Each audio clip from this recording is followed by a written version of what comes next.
everyone for being here tonight. We are so excited about this. It's been a lot of work, and I want to put out a lot of thank yous to, first of all, Jesse, who helped me with co-hosting this. Also to the Friends, Carol, who organized all this, and the Friends of the Wilmot Public Library are looking for new members, new cookie makers, bakers. Please join us. We have a lot of fun. There's lots of food out there in the Creativity Lab when you're ready to snack. And there's some drinks of water, coffee, and tea. So before we begin to introduce Wesley, we're going to start with Mary Jane Ivinson is going to read the proclamation for Donald Hall, and then we're going to go from there. Town of Wilmot, New Hampshire. Proclamation, Donald A. Hall, Jr. Whereas Donald A. Hall, Jr. was born September 20th, 1928 in Connecticut and spent his boyhood summers at Eagle Pond Farm, the home of his grandparents in Wilmot, New Hampshire. And whereas, after completing his education at Phillips Exeter Academy, Harvard, and Oxford, he attained renown for his writing as a professor of English at the University of Michigan. And whereas in 1975, Donald A. Hall, Jr. and his wife, Jane Kenyon, moved to Wilmot, New Hampshire to pursue their writing interests in his beloved ancestral home, Eagle Pond Farm. Whereas, although grief-stricken from the premature death of Jane Kenyon from leukemia in 1995, Donald A. Hall, Jr. continued to write poetry and prose, culminating in the prose works Essays After 80 in 2014, and A Carnival of Losses, Notes Nearing 90 in 2018. And whereas Donald A. Hall, Jr. was named Poet Laureate of the United States in 2006 and was awarded the 2010 National Medal of Arts by President Barack Obama in a 2011 White House ceremony. And whereas Donald A. Hall, Jr. died June 23rd, 2018 at Eagle Pond Farm in Wilmot, New Hampshire at the age of 89, therefore, be it resolved that the citizens of Wilmot, New Hampshire, recognize and celebrate Donald A. Hall, Jr. as a favorite son and most distinguished resident of Wilmot. Be it further resolved that this proclamation be publicized for all to see and know that the citizens of Wilmot will remember with eternal respect Donald A. Hall, Jr. And be it resolved that the literary works of Donald A. Hall, Jr. will occupy a special and visible section in the Wilmot Public Library for all eternity. Proclaimed this 19th day of September 2018, Nicholas Broderick, Thomas Schomburg, Gary Palumbo, Town of Wilmot, Board of Selectmen.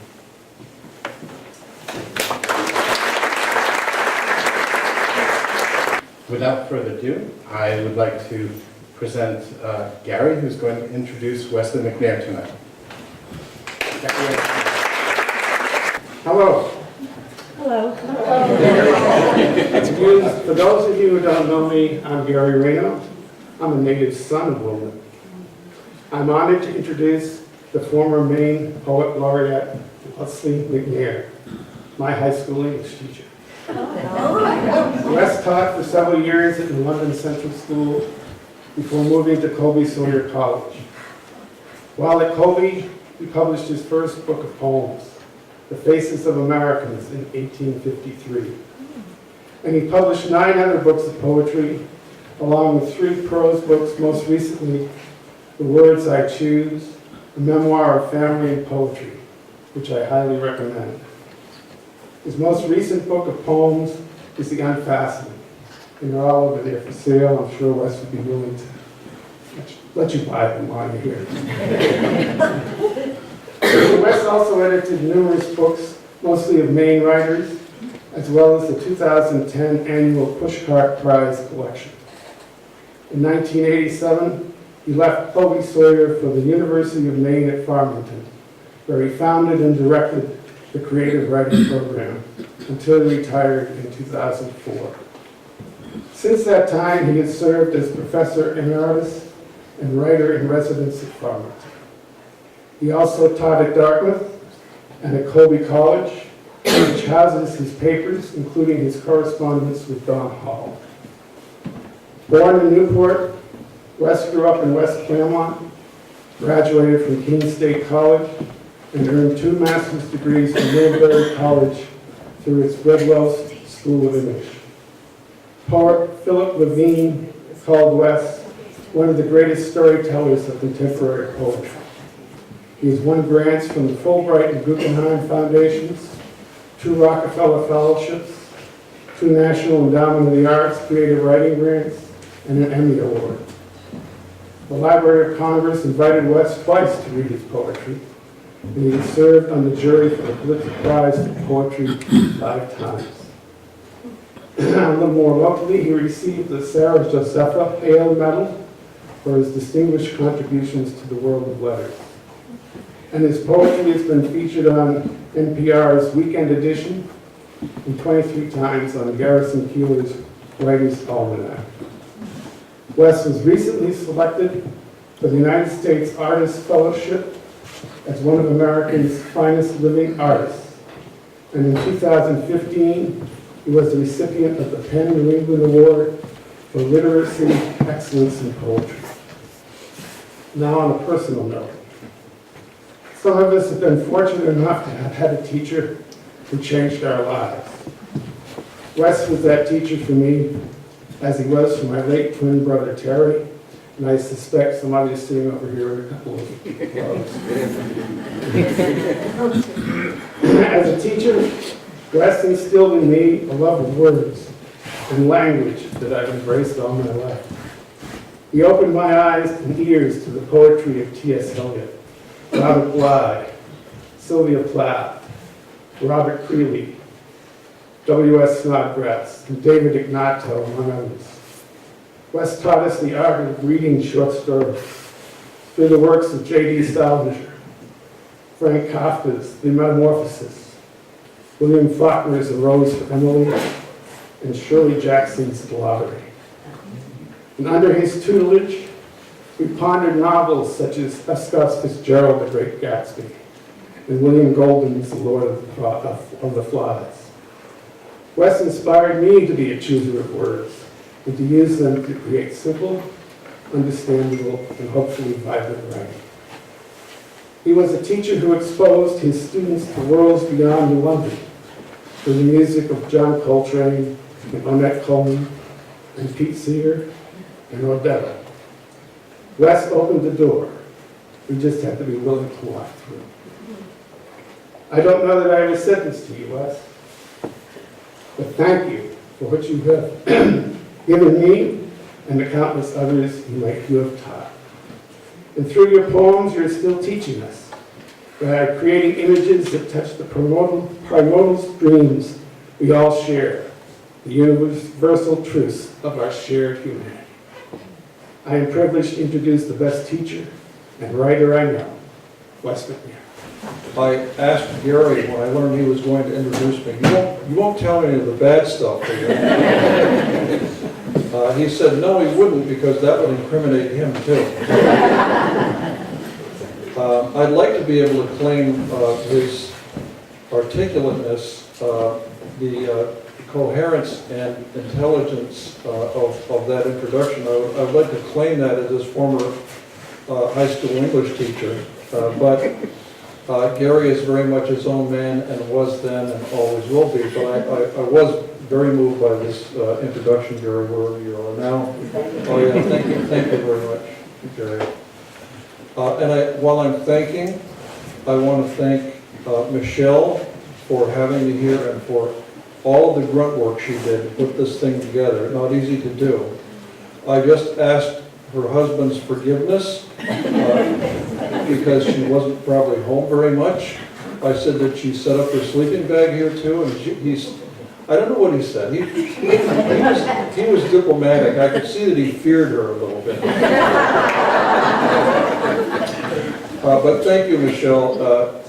Michelle is one of the most competent, resourceful people, also fun, and I think you're very lucky to have her here running your library. And Jessie, speaking of resourceful and helpful, there's Jessie back there with the sound system and with, he figured a way to do book sales with a square, you know, so you can swipe it right into his machine. And Lord knows what else. So thank you, Jessie, and to you all for coming. It's wonderful to see old friends here and new faces as well. And you could have been doing something else during this time, of course, but you chose to spend it with me and poetry, specifically the poetry of the three of us, Jane, Dawn, and myself. And so I hope that this presentation gives you some insight into their work, but also allows you the sort of ritual that maybe you've been craving since Dawn's death and earlier on Jane's death. It takes a while to settle in. I'm sure that these, to have it settled in, that these two really are gone and they won't be coming again. But let's not forget that they're here every day in their work. And so, I guess you all know, I'm speaking from a text tonight. I'm usually, I get used to holding forth and reading poems and so forth, but there are so many twists and turns that I want to get into this tribute to the two of them that I decided I'd work with a text. So I'll try to just talk it, but as I guess you know, my theme tonight, the one I've been thinking and writing about for the past, I don't know, a couple 3 months anyway, following the recent death of my old friend Donald Hall, is the early years of my friendship with him and his wife Jane Kenyon, beginning back in the 1970s here in New Hampshire, where I lived then.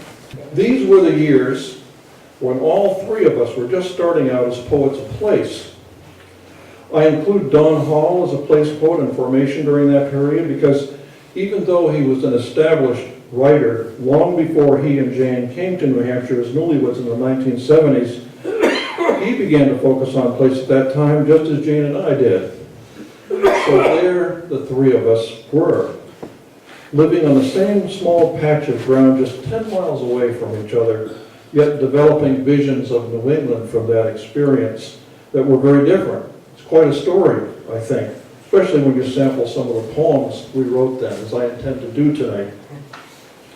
I met Don in the early winter of 1976, introduced to him by Gary, you didn't mention this, but Gary and his brother Terry Raynell at the ancestral farmhouse the year after he and Jane moved in there.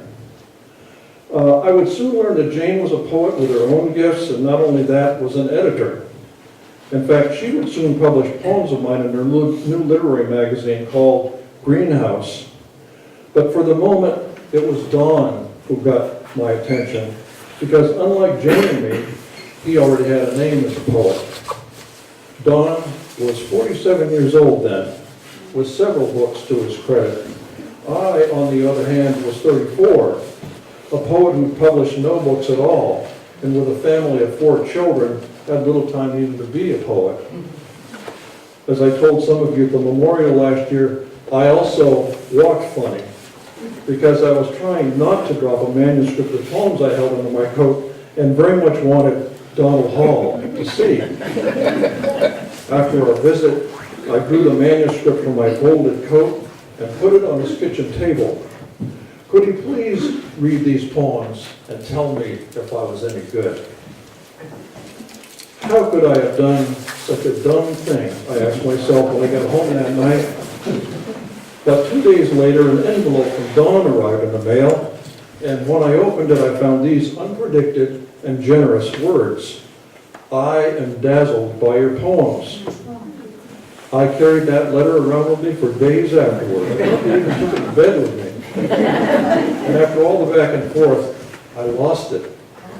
But by then, those 6 words had become a permission I kept in my heart. And by then, Don had sent me a fat manila envelope containing his own poems. Because I like your poetry, he wrote, I hope you like mine too. The poems in a manila envelope turned out to be some of his first about place, and all of them eventually appeared in his 1978 collection, Kicking the Leaves. At the top of the group was a piece called Maple Syrup. Maybe you know this poem from your own reading of Kicking the Leaves. In it, to remind you, he and Jane have just landed at the farm, and they go on a search for his grandfather's grave, but they can't find it anywhere. So they turn back to the farmhouse to explore the root cellar, descending the cobwebby passageway with a flashlight to reach the dirt floor. And there on the shelves, among a few stray pints of tomatoes, they make a discovery.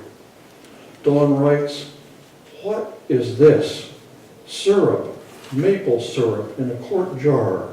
Syrup my grandfather made 25 years ago. I remember coming to the farm in March and sugaring time as a small boy. He carried the pails of sap, 16 quart buckets dangling from each end of a wooden yoke that lay across his shoulders, and emptied them into a vat in the sap house where fire burned, day and night for a week. Today, we take my grandfather's last quart of syrup upstairs, holding it gingerly, and we wash off 25 years of dirt, and we pull and pry the lid up, cutting the stiff, dried rubber gaskets, and dip our fingers in, you and I both, and taste the sweetness. You for the first time, the sweetness preserved of a dead man in his own kitchen, giving us from his lost grave the gift of sweetness. By sharing that old maple syrup with Jane in the dead man's kitchen, Don brings his grandfather back from the dead, and the past he knew as a child visiting the farm suddenly becomes the present. It's a transformation that happens again and again in Kicking the Leaves. Sometimes the present becomes the past.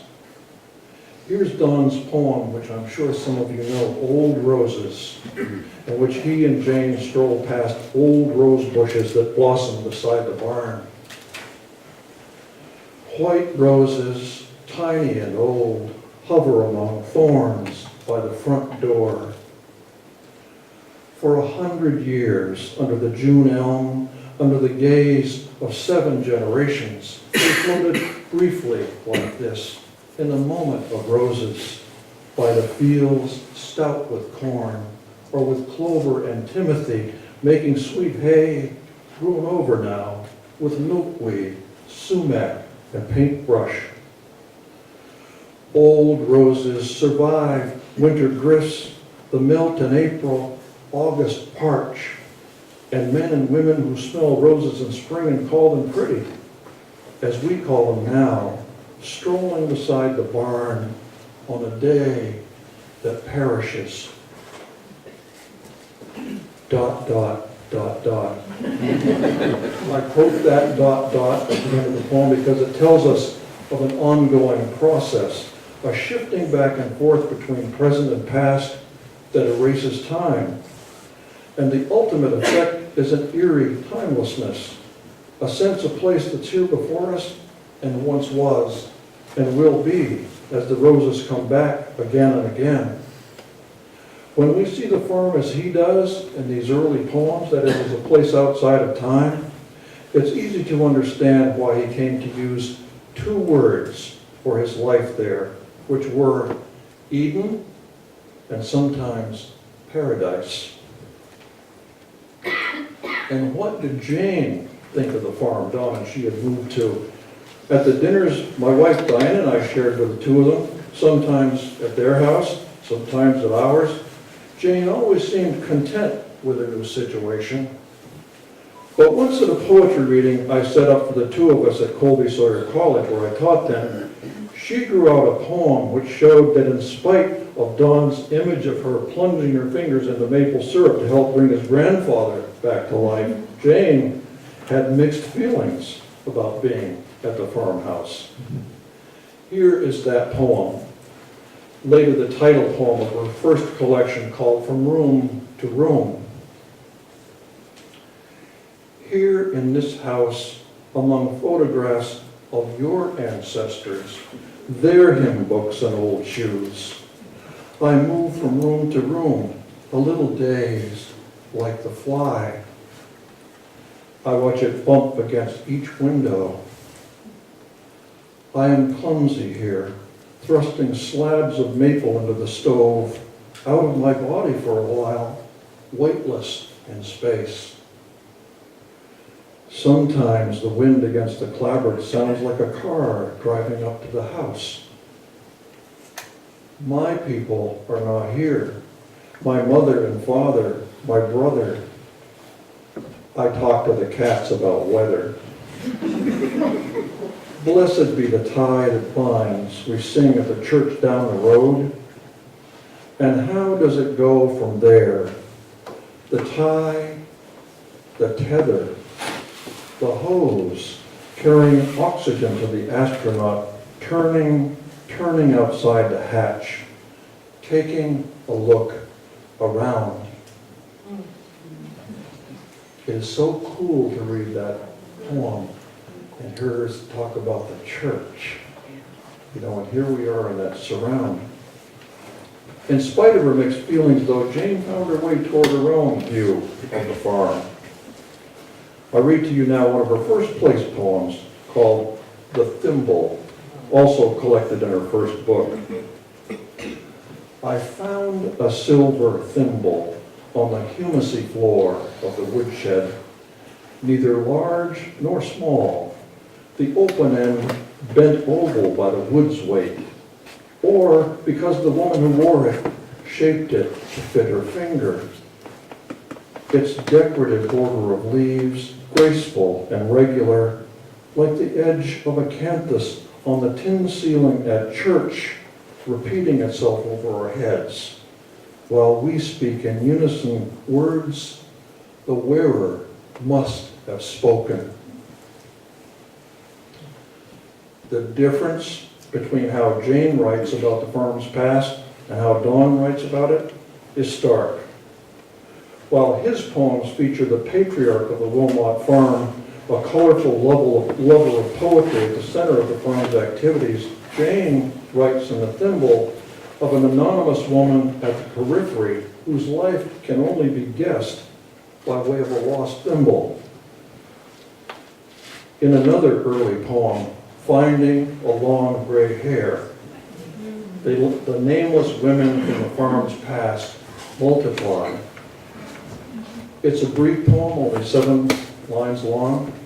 Jane used to call her poems brief cries of the spirit.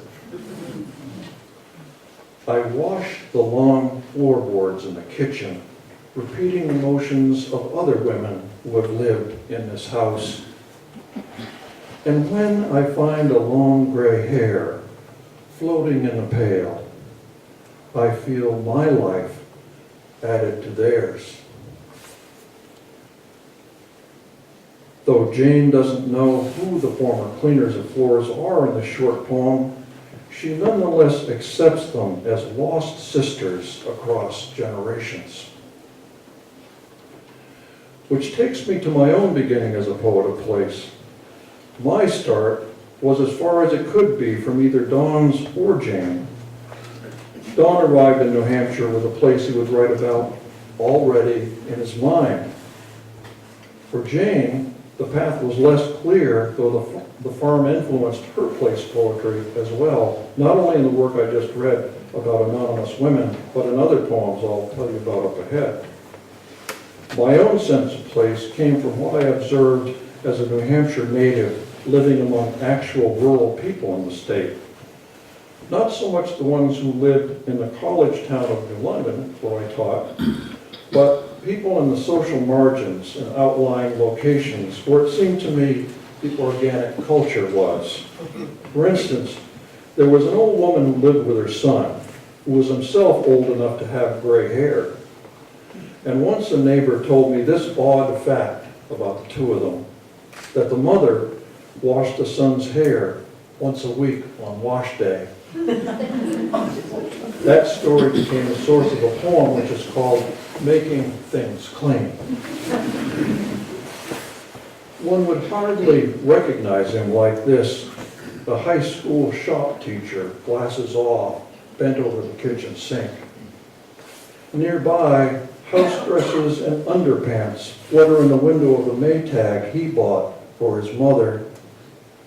Its groaning is the only sound while she washes his hair, lifting the trembling water in her hands as she has always done, working foam up from his gray locks like the lightest batter she ever made. Soon enough, glasses back on, he will stand before students who mock his dullness. Soon, putting up clothes, she'll feel the ache of a body surrendering to age. A little longer, let him close his eyes against soap by her apron. Let her move her fingers slowly, slowly. In this way, the two of them have found to be together. This transfiguring moment in the world's old work of making things clean. One of the earliest poems I sent to Don after we met was about a farmer on the roof of his farmhouse. Not a happy farmer like Don's grandfather, but a man under duress. I got the idea for this poem from an article in the Concord Monitor about a town historian who'd run across the story of a drunk man and the history of his town who was shingling his roof one afternoon with some others. And at a certain moment, this drunk man abruptly stood up and announced he was going out to fetch the cows for milking, and he walked off the roof, killing himself. A funny story, at least it was told as a funny story. You know, that grim Yankee humor. Nobody knows anything about this man. Matter of fact, I had to give him his name in this poem, which is titled, "The Last Time Shorty Towers Fetched the Cows." In the only story we have of Shorty Towers, it is 5 o'clock, and he is dead drunk on his roof, deciding to fetch the cows. How he got in this condition, shingling all afternoon, is what the son-in-law, the one who made the back pasture into a golf course, can't figure out.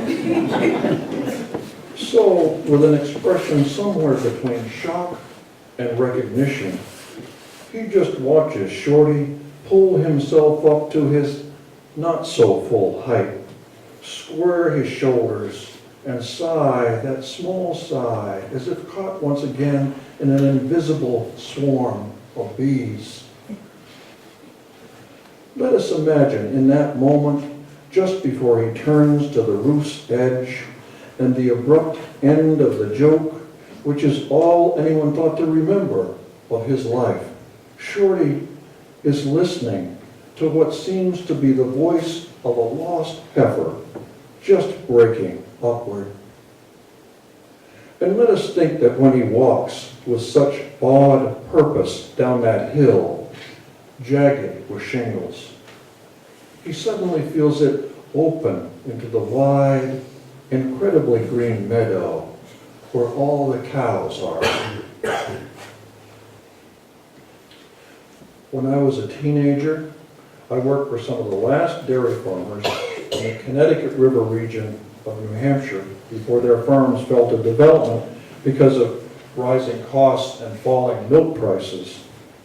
So the not too distant cousins of Shorty Towers were the farmers I met then, caught as they were in cultural change. At the time I worked on my poem, the cultural change was far more advanced. In fact, it was all around me.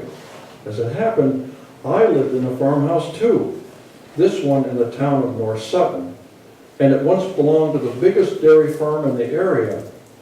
But the acreage of this farm, more typical of the region, had long since been sold off, and the farmhouse was now split into apartments. My wife Diane and I rented the bottom floor, and from our kitchen window, where there was once pasture and fields, we had a full view of a golf course, which, as you recall, I included in my poem. At the farmhouse in Wilmot, meanwhile, Jane Kenyon continued to find opportunities for her own poetry. I think the most important opportunity of all was the solitude she found there. Solitude was important to Don, too, but he was a gregarious man who thrived early and late at the public readings he gave in New Hampshire and elsewhere. Jane, on the other hand, was a private person right down to her toes. She says in a poem, "At dinner I laughed with the rest, but in truth I prefer the sound of pages turning and coals shifting abruptly in the stove." Why do people give dinner parties? Why did I say I'd come? By the way, that voice, Jane taking us into her confidence with a personal disclosure, is typical of her poetry she developed. And what attracts her again and again is not the world of people, but the quiet drama of the nature she finds around her in Wilmot. Here's an example, a place poem called simply Ice Out. That's pretty timely, isn't it? Ice Out. As late as yesterday, ice preoccupied the pond, dark, half-melted, waterlogged. Then it sank in the night, one piece taking winter with it. And afterward, everything seems simple and good. All afternoon I lifted oak leaves from the flower beds and greeted like friends the green-white crowns of perennials.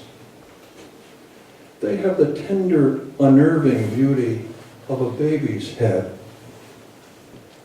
How I hated to come in. I've left the windows open to hear the peepers' wildly disproportionate cries. Dinner is over. No one stirs.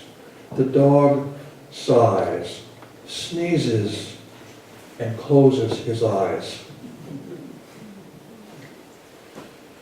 I take that poem from Jane's third book, Let Evening Come, where it seems to me her voice as a poet achieves its full maturity.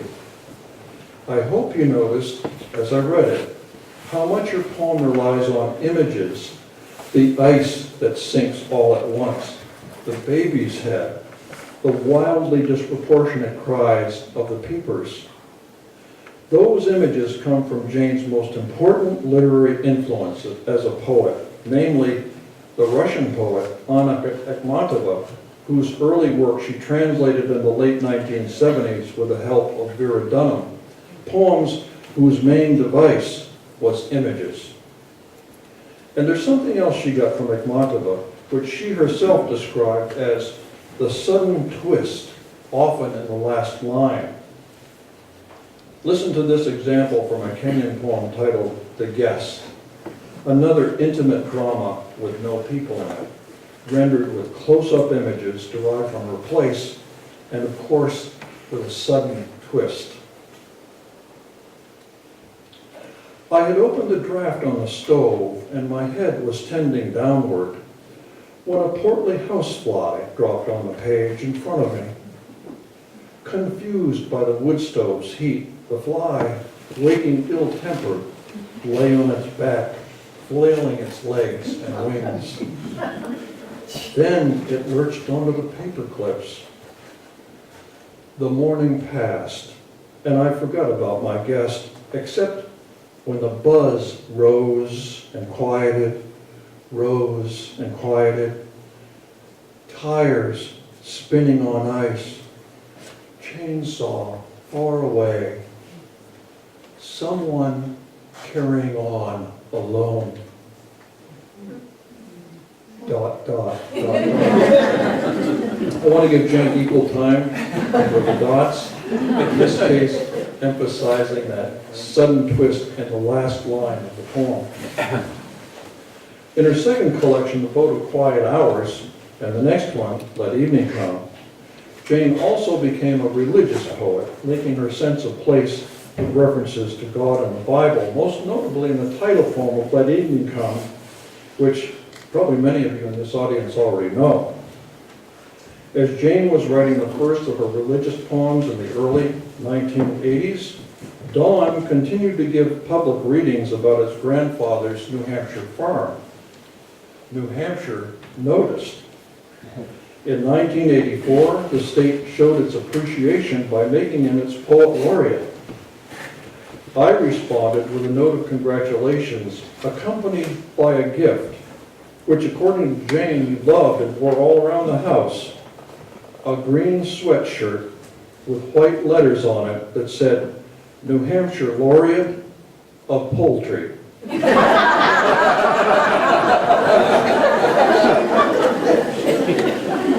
In the meantime, Dawn worked on 2 new books of his own, The Happy Man and One Day. The title of The Happy Man is deceptive because it's one of the darkest books Dawn ever wrote. In fact, many of its poems are about death, the death wish. But at the very beginning of the book, he places a series of poems that celebrate the old farm and his grandfather, Wesley Wells, and grandmother, Kate, as if to test those entries against the darker ones. In his lead poem, Great Day in the Cow's House, he makes the past the present, just as he did in Kicking the Leaves, imagining his grandfather's life in all seasons over years in one continuous day. They are long dead, he writes, but they survive on a great day. In another poem, New Animals, he tells of a joyful dream in which he suddenly discovers his grandparents, alive as anyone, and here I quote, marching up the dirt road from Andover, excited, laughing, waving to catch our attention as they shepherd new animals home to the farm. They traded Holsteins and Rhode Island Reds for zebras, giraffes, apes, and tigers. They lead their parade back to the barn, and the sheepdog ostrich nips at the errant elephant's heels and goads the gaudy, heroic lions and peacocks that keen, aye, aye. Like his grandfather, Wesley, who recited poems like Casey at the bat while milking his cows, Don loved to perform his poems, as many of you in this room know. And I can still hear him performing his own, aye. Even more, I think of him performing Great Day in the Cow's House. In particular, this description of a cow. Now she stretches her wrinkly neck, her turnip eye rolls in her skull. She sucks up breath, and stretching her long mouth mid-chew, she expels, and then on the page, in the language of the cow, comes the longest word in all of poetry, a word never before written in a poem, with 18 M's in it, 4 H's, 2 G's, a W, an N, and a C, each one of which Don managed to enunciate at his readings, as you may remember, and after he'd done so, he invariably stopped to tell his audience that this moan or bellow or whatever it was what reviewers sometimes uttered when they read his poetry.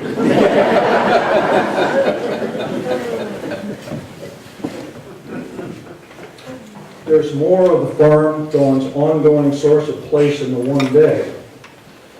The title poem of that book is a different one for Dawn. It critiques the soulless greed and materialism of contemporary society with a mixture of autobiography and history and prophecy. But at the center of his poem, he places the farmhouse as a counterforce for society's failed values and unfulfillment, a peaceable counterforce. Here's an excerpt from the One Day addressed to Jane about the work and love they share in their lives together, one of the poem's most lyrical passages. Smoke rises all day from 2 chimneys above us. You stand by the stove looking south through bare branches of McIntosh, Spy, and Baldwin.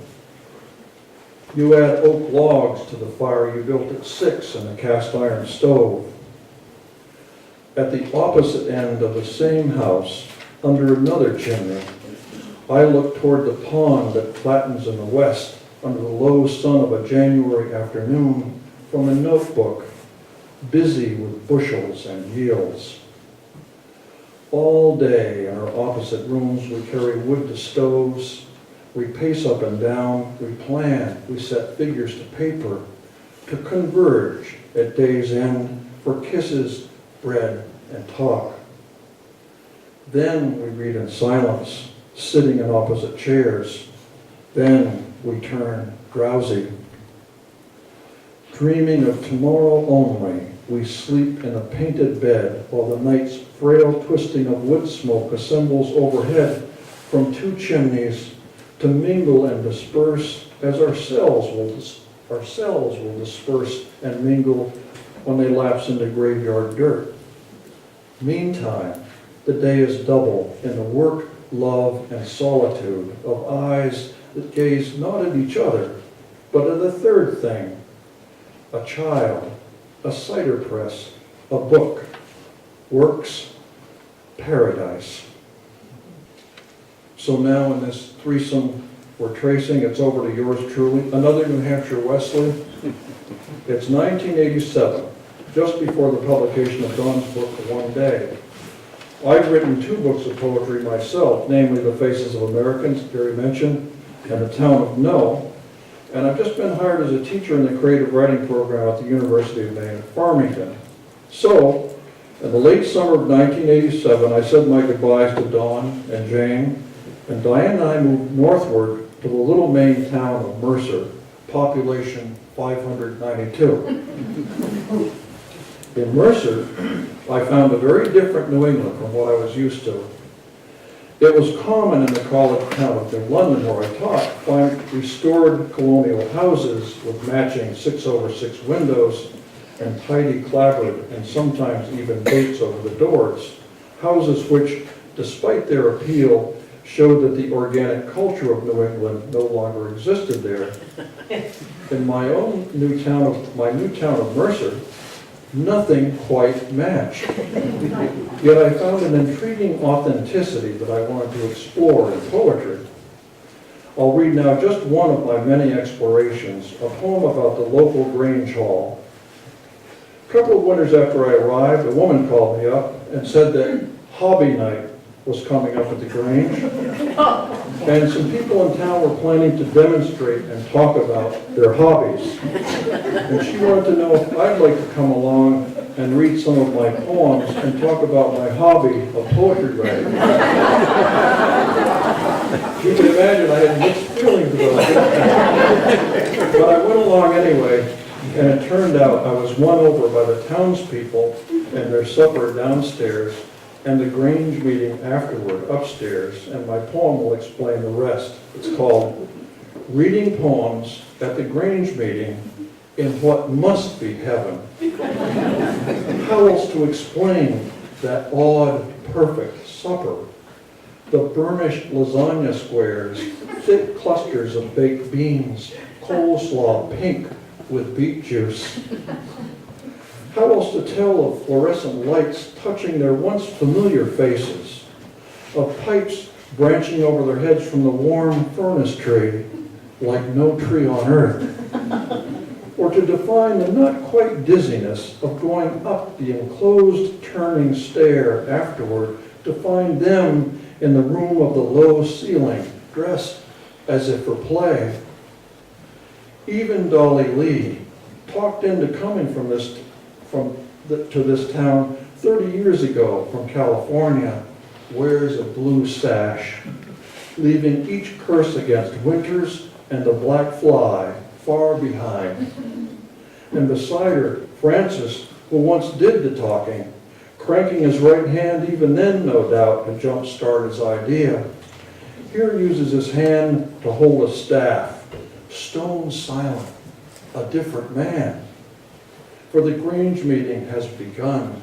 They're fond of marching serious-faced together down the hall to gather stout Bertha, who bears the flag carefully ahead of herself like a full dust moth. Then, marching back again, the old floor making long cracking sounds under their feet like late pond ice that will not break, though now the whole group stands upon it, hands over their hearts. It does not matter that the two mentally challenged men who in the other world attempted haying for Mrs. Carter stand here beside her, pledging allegiance in words they themselves have never heard.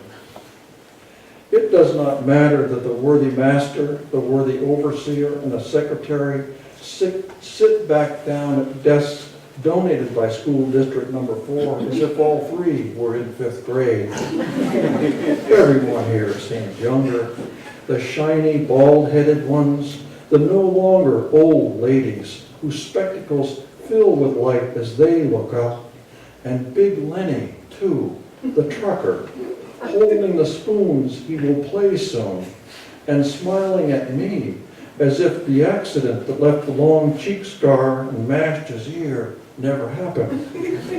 For I am rising with my worn folder beside the table of pot holders, necklaces made from old newspaper strips, and rugs braided from rags. It does not matter that in some narrower time and place I did not want to read to them on hobby night. What matters is that standing in, how else to understand it, the heaven of their wonderment, I share the best thing I can make, this stitching together of memory and heart scrap, this wish to hold together Francis, Dolly Lee, the Grange officers, the mentally challenged men, and everybody else here levitating 10 feet above the dark and cold and regardless world below them and me and poetry. I see maybe some of you have been there. As affirmative as that poem is, it didn't quite dispel a feeling of sorrow I carried deep down when I moved to Maine in the late 1980s, because something happened just before I left New Hampshire that shook me to the core, and I was working on a long place poem about it. I refer to my younger brother's fatal heart attack at age 43, which happened in January of 1986. At the same time, coincidentally, that the Challenger shuttle exploded, killing Kristen McAuliffe and all the other astronauts on board. Some of you may recall that gruesome event. I can't read the long poem I wrote titled My Brother Running because it's way too long. So as I did with Don Hall's long poem the one day, I'll just tell you a little bit about it. My brother was a jogger, a runner, and for the last 6 months of his life he ran compulsively, as it now seems to me, sometimes 9 and 10 miles a day, and his heart attack was related to his running.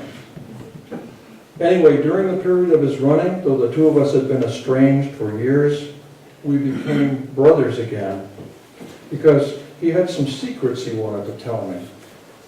He was having an affair, for one thing, which nobody knew about. Certainly his family didn't know about it. So when he ran, he was a happy and a very desperate man. And in the middle of all this, he died, leaving me with the secrets and with his problems of the heart, which were more than physiological, and with whatever reasons I might be able to find for this compulsive running of his. So I wrote My Brother Running, that long poem, to explore what my brother thought he was running from and what he was running to. But it turned out that before I wrote it, I had to write a short poem about the heart attack itself, a sort of precursor in its subject and feeling to My Brother Running, which I can read here. So this is that poem titled The Abandonment.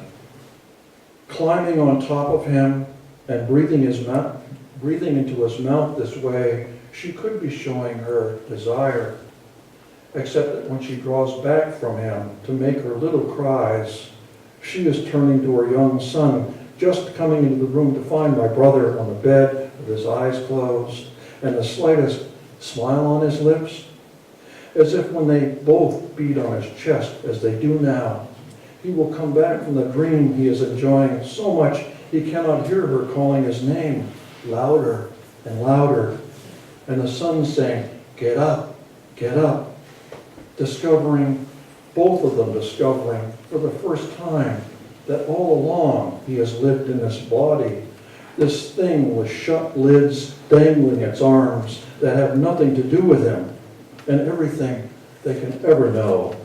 The wife listening, weeping at his chest, and the mute son who will never forget how she takes the face into her hands now, as if there were nothing in the world but the face, and breathes, oh breathes into the mouth which does not breathe back.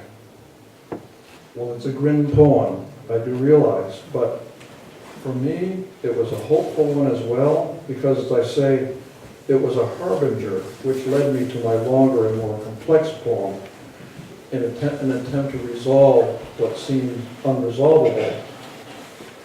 And speaking of complex, you might sense at this point, as I enter the last chapter of my account, that the place poems Dawn, Jane, and I wrote from the 70s and into the early 90s, gradually deepened, all of them, in their complexity.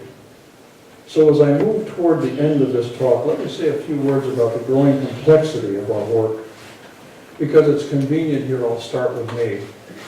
It's no exaggeration to say that my brother running cracked me open as a poet, because to write it, I had to give testimony about my brother and lay a full claim to the pronoun I. Before I wrote it, I was mainly a third-person poet, writing about external events.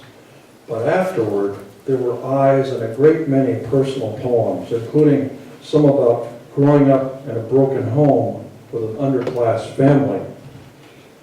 One more important thing I learned from my brother running came from the connection I made in the poem between my brother's running toward his failed dream and the run-up to the explosion of the Challenger shuttle and the failure of an American dream, because that connection expanded my sense of place to include not only my region, but America. And this led to later poems about America and American popular culture. As for Jane Kenyon, her place poems of the late 80s and into the 90s became more inward and darker. No one was more aware of the increasing darkness of her work than she. Before a public reading I organized for her and Dawn in the early 90s at my college in Farmington, she told me about a long bout of depression she'd just suffered. I haven't been feeling well for a long time, she said, and the poems I've been writing are very sad. Then she shook her head, pressing her lips together as she always did when she was distressed. You'll see when I read them tonight. One of the poems she read became a staple at her readings afterward. Its title is Having It Out with Melancholy, which some of you must know. So here's just the opening of that poem in 3 sections. 1, from the nursery, in which she addresses her melancholy or her depression. When I was born, you waited behind a pile of linen in the nursery. And when we were alone, you lay down on top of me, pressing the vial of desolation into every pore. And from that day on, everything under the sun and moon made me sad. Even the yellow wooden bead that slid and spun along a spindle on my crib. You taught me to exist without gratitude. You ruined my manners toward God. We're here simply to wait for death. The displeasures of earth are overrated. I only appeared to belong to my mother, to live among blocks and cotton undershirts with snaps, among red tin lunch boxes and report cards and brown slipcases. And I was already yours, the anti-urge, the mutilator of souls. 2 bottles, Elavil, Luteomil, Doxepin, Norpromin, Prozac, Xanax, Wellbutrin, Parnate, Nardil, Zoloft. The coated ones smell sweet or have no smell. The powdery ones smell like the chemistry lab at school that made me hold my breath. 3. Suggestion from a friend. You wouldn't be so depressed if you really believed in God. Having It Out with Melancholy is a hard poem, no question.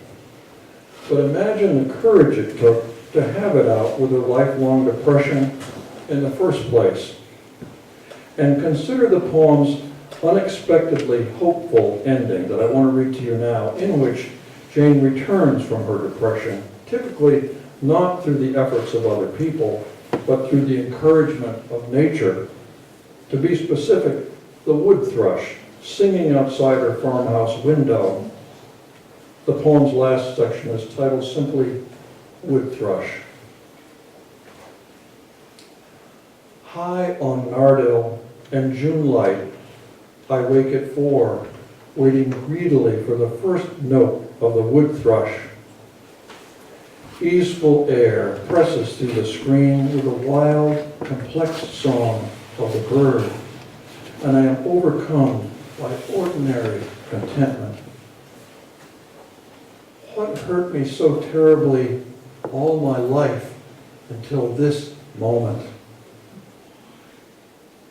How I love the small, swiftly beating heart of the bird singing in the great maples, its bright, unequivocal eye. Jane's poem, Having It Out with Melancholy, finally appeared in her book Constance, published in 1993. Constance also includes a poem called Pharaoh, one of her saddest and most beautiful, in which she speaks directly to Dawn about her fears that he will die of cancer. The cancer she refers to, colon cancer, was diagnosed in 1989 after an operation, and after an operation, it metastasized to his liver, leading to still another operation, which doctors assumed was only temporary. In his 1993 collection, the Museum of Ideas, his 1993 collection, Dawn speaks to Jane about his illness as she had spoken to him in her book, trying to comfort her in her fears about him, and giving the impression that the two were engaged in a heartfelt conversation with each other across volumes. One example is the place poem I want to read to you now, my final poem of the evening, in which he addresses Jane as Camilla, cheering her up by describing the best and happiest walk he can imagine, which is a walk the two of them take with their dog across the acreage of the Wilmot farm. The poem is called When the Fine Days.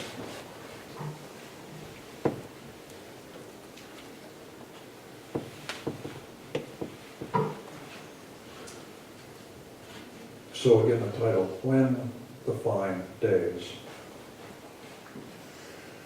When the fine days migrate east from Ohio, climbing Vermont's greenest mountains and fording the Connecticut and White River Junction, when our meadows take relief from diversions and July's lamentable heat, you and I take in fortuitous air up mountain on logging roads, our dog Max leading us bouncing, looking back with mild impatience, making sure we follow, though we kneel, taking joy of tiny red blossoms and moss.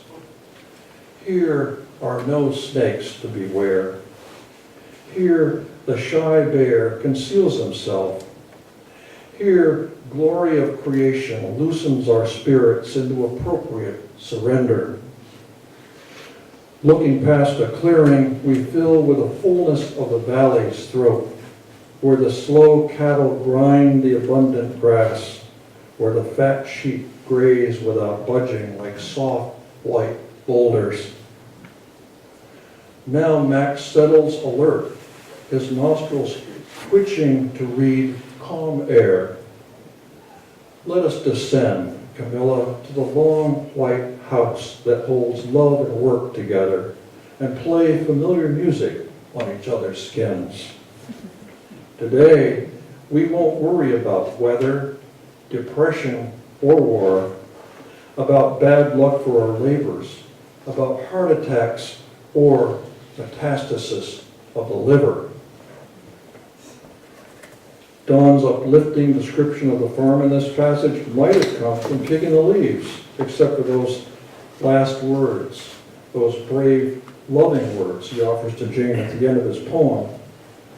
I've mentioned the complexity of Jane's and my work in the late 80s and early 90s. In Don's case, the complexity comes from his underlying doubts about the farm as a timeless Eden, set apart from the mortal limitations he is now acutely aware of. In particular, Jane's depression and a cancer that doctors have said will soon kill him.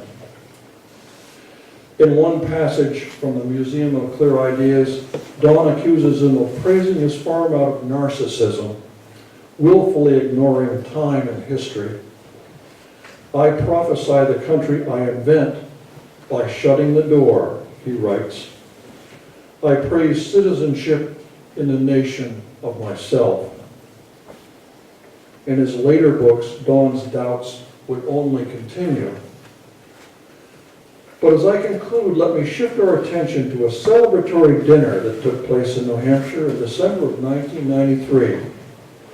Because all three of us had published books in that year, Don with the Museum of Clear Ideas, Jane with Constance, and I with my brother Running, I wrote to my two friends in the late fall with a proposal that we get together in December for dinner at Don's favorite restaurant, the Meridiana, in Wilmot, and sign new books for each other. Don's bout with cancer and Jane's anxiety about his future were very much on my mind. I hoped the celebration I suggested would help them forget their troubles, at least for a while.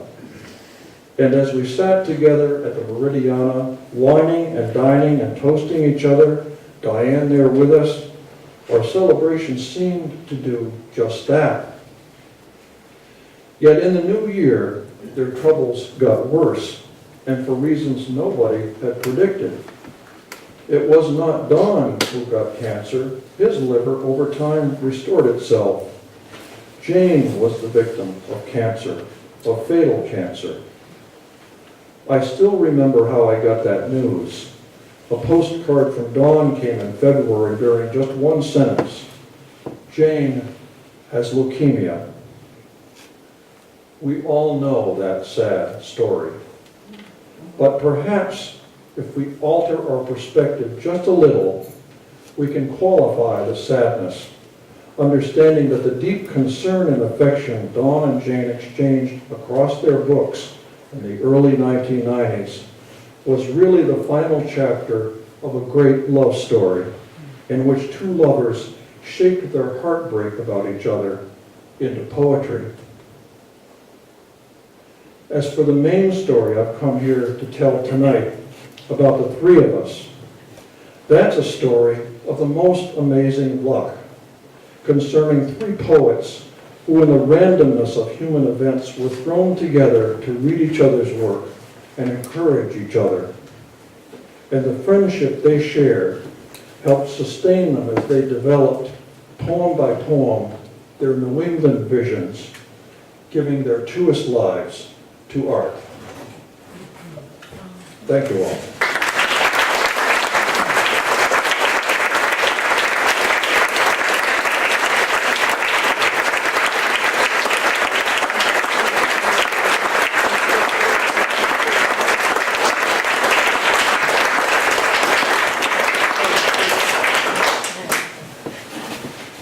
think you've all been here a little long now. I can just feel how hard those benches feel right now. I won't elaborate. But maybe we could do a little bit of talk before we go. There's a book signing after this. There are still refreshments, and they hardly have been touched in that room. So you might want to avail yourselves of them. But maybe just a few questions, maybe 4 or 5 before we go to that part. And I've got something to say about that too, but I mean, this is the academic model, right? People like me at the podium say, ask for questions and answers and so forth. When I always think of Galway Canal, he used to say the Academy has it all wrong, because when you are moved by something, I mean, let's say a movie, a painting in a museum, a concert, you simply want to go away and mull it by yourself. The teacher of the literature class says, okay class, let's talk about this poem. So let's talk about this presentation. Also there was, don't forget, Mary Oliver, who once called poetry intimate conversation. So maybe we could have a kind of conversation that imitates poetry of the sort that I was just reading. And besides, some of you and I are friends anyway. Most of you will just talk. Yes? At this stage in your life, what inspires you the most and brings you to write? At this stage, I was certainly writing before I met Dawn, but I was at a crossroads, as I say in the memoir, because I was going on for another academic degree because I needed my union card and so forth, but my heart wasn't in it because I wanted to write poems. But I needed somebody, as I was mentioning in this talk, I needed somebody to tell me if I was any good, and Don Hall was that person. And what inspired me about Don and my conversations with him, many of the conversations by letter, poems I was working on as I went along, what inspired me was that he never bullshitted you. I mean, if he didn't like a poem, or if he thought anything was terrible, he said it straight out. And you couldn't, I mean, I suppose in the beginning I was a little miffed, but I learned very quickly that it was out of respect for what I could do, that he was talking to me this way. He was talking to me like a peer. He was talking to me in the way he would talk to himself after coming down to some of the crazy rhetoric that he thought was inspired the day before, and then he realized that it wasn't good enough. He was the one who inspired me, though, in this period.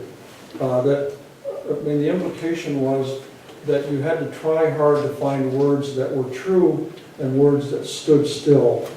It didn't really matter what other people thought about it, even what he thought about it. It was what you thought about it. And the important thing was not publishing it even, but was with telling the truth in the finest language that you could find. He taught me that. I knew that sort of intuitively, but he brought the point home to me in a way it had never been brought home, and helped me immensely in his general attitude toward writing. And by the way, he was just as truthful about his own work. At the very end of his life, perhaps some of you know, he questioned his own work. Maybe the whole thing was no good. Maybe I'll never be remembered. But what was most inspiring then to me wasn't even the poems we were working on, but it was art's high calling. You know, it was how important it was to be trying, to be doing your best with it. It mattered above everything. So when I talk about giving our truest lives of art, it's a line that I wouldn't have spoken probably without Dawn's influence. As you can see, I used to be, as Gary said, a teacher. You get paid to talk by the hour, so I may have answered your question and 10 others. So I'm realizing maybe you didn't get my question. Let me clarify. I think I asked what inspired you at this stage in life now to write? Oh, I'm sorry, right now? Well, yeah, what in your world leads you Well, I'll to tell write you if you today? really want to know. And I thought maybe you were still inspired by Dawn, but what else is there? Yeah, I'm sorry, I thought you'd been in that period. But there's always something. And what inspires me now, I thought the thing that troubles me most today is our politics. I have it in my heart every day. And I thought to myself, if I am any good at all, and if poetry is any good at all, I should be able to find a way to address this without carrying a placard, fastening myself down so that I can write a poem that I would be able to. I could allow Trump into the poem because he is the breaker in chief, as we all know. I can allow him into the poem without his breaking it. I had a story to tell at the same time because a sad story about my sister, which is too complex to talk about. And yet that story ended with a kind of family love and connection, connected, by the way, with not just, resulting not just from people in my family, but the ones who came before, immigrants and so forth. It just happened to be the sort of story that I could tell and juxtapose with certain pronouncements for the media and so on that would allow me to enlist readers in thinking about what's going on in a deeper way. And that's about all I can say. But there's always, somebody said that being a writer means that you carry the unresolved lives of others. I carry the unresolved lives of my fellow citizens of this country itself in writing a poem like this. Not to say that you find the magic ending to it all, but that you enlist people to think deeper about it, more deeply about it maybe, and feel more deeply about it, and to see, in this case, I hope, that we have all we need to counter this already.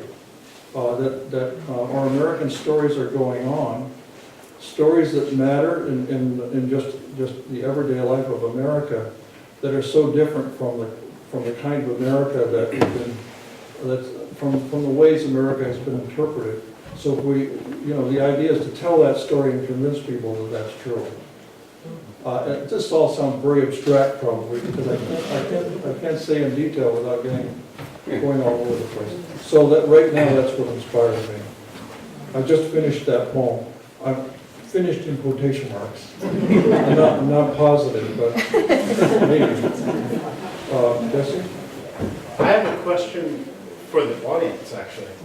Because I heard about Wesley not through the context of Donald Hall and Jane Kenyon, but because one of his former students said, well, if you want to hear a poet, I don't really like poetry much myself, but I have to say this teacher that I had when I was at New London High School, he's really good, And so I just wanted to raise of hands from people who are students, fellow co-workers, or community members with Wesley McNair. Oh, wow. Thank you all for coming. And thank you, Wesley, for reaching into people's lives in other ways than just the poetry. Yes, sir. I was wondering, Oh, just sort of combining Kathy's last two questions, is it, and your last answer, is it, you finished a poem, but it's finished in quotations. Is it harder to finish a poem with that, knowing that Don's not there to run it back? It would always be fun to do that. But, I mean, does that affect how you look at your poem? actually, I assimilated enough, so I think I carry him with me. But Whitman said that the response to the idea was in song myself, that you most honor the teacher by, he didn't say killing the teacher, but by moving past the teacher. And so I'm in that phase at this point. This poem is especially hard to make sure of because it's, well, in order to do the job the way I want to do it, I have a lot of free association and different sections and so on, so I just want to make sure it all plays together and works. But it would be fun to show them. It's always a joy to pass poems back. And knowing Don, he'd find something.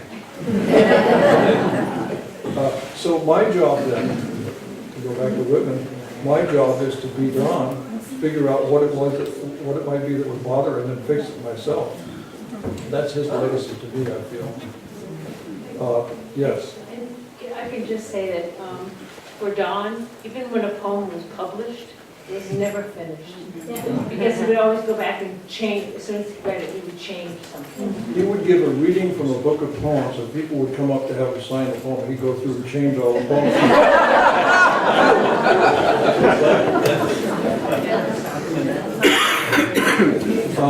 Maybe one more question. Larry just thought. Oh, hey, Larry. Years ago, I think it was at Columbus College, gave a presentation. And the thing that just went into my mind was that you indicated that your best reading time was when you got up at 5 o'clock in the morning, and that's when you did your writing. And I was wondering if you still follow that regimen. Always the day is fresher there. The world, I always feel, Larry, that the world, you know this, all of you, but at a certain time in the morning, the world wants you. You start getting phone calls. Maybe there's even an email you know is coming, so your attention is maybe drawn that way. But there's a real purity to that time still for me. And fortunately, I have a wife who likes to get up a little bit later than I do. So it's just the dogs and me. I'm surprised I said that back then, but there is a straight line between me and that guy that said that, yeah. I said that was the last one. I just want to know when you're moving back to New Hampshire. I'm always here. Every time we cross the border, Diane and I ask her a question. I say, well, what do you think about living here? She says, I could do it. Was that you, Mike, with a hand up, or was it somebody else? Somebody else, I think. Did you ask that question about coming to New Hampshire? I did. No, Oh, yeah. That was me. Oh, good to see you.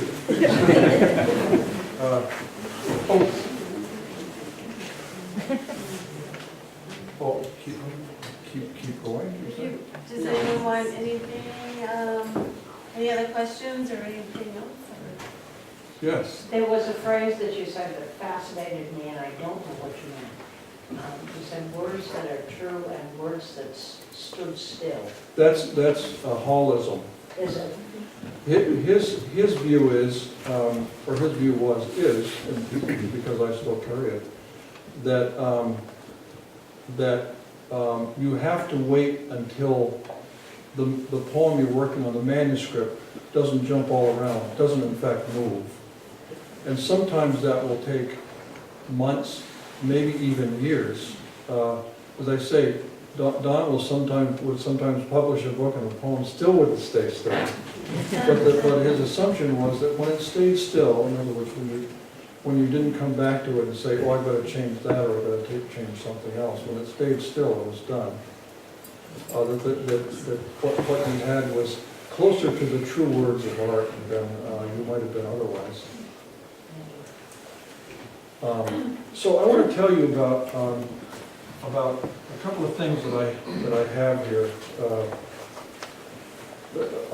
My archive is at Colby College, and the Colby College Special Collection crew and I, over the past little while, have been conspiring about ways of putting aspects of my archive online, so the stuff doesn't just gets kept in the closet. So there's a postcard that I have. There's a stack of them actually, and this postcard tells you how to access online a website called Letters Between Poets. And this website collects together the early letters, my early letters to Don and his to me, and gives you a sense of what it's like to develop as a poet under the influence of a mentor. There's a kind of an arc of a story to it. It has different, so it's split up into different sections. You could just look at one part of the story that you might want to look at. You don't even have to go from start to finish or read a section. You could just look up themes. There are some of the themes are right early, but whatever, some of the main themes that are covered in letters you could look at. There's a keyword search, by the way, so you can invent your own search to look through the letters, own method of searching. There are poem titles. You can go to specific poems and see what Don didn't like about the drafts that finally led to the completed poems. There are a lot of bells and whistles to it, but there's a video that introduces how to deal with a site and what's on it. So this postcard called Letters Between Poets has a URL on the back and a little bit on the front. And I wanted to bring that tonight because I've been reading from some of these early New Hampshire poems, like these early poems that I wrote. And more of the poems are there and more of his commentary about my poems and my commentary sometimes about his poems. Here's another little postcard which is related to my new book of poems called The Unfastening.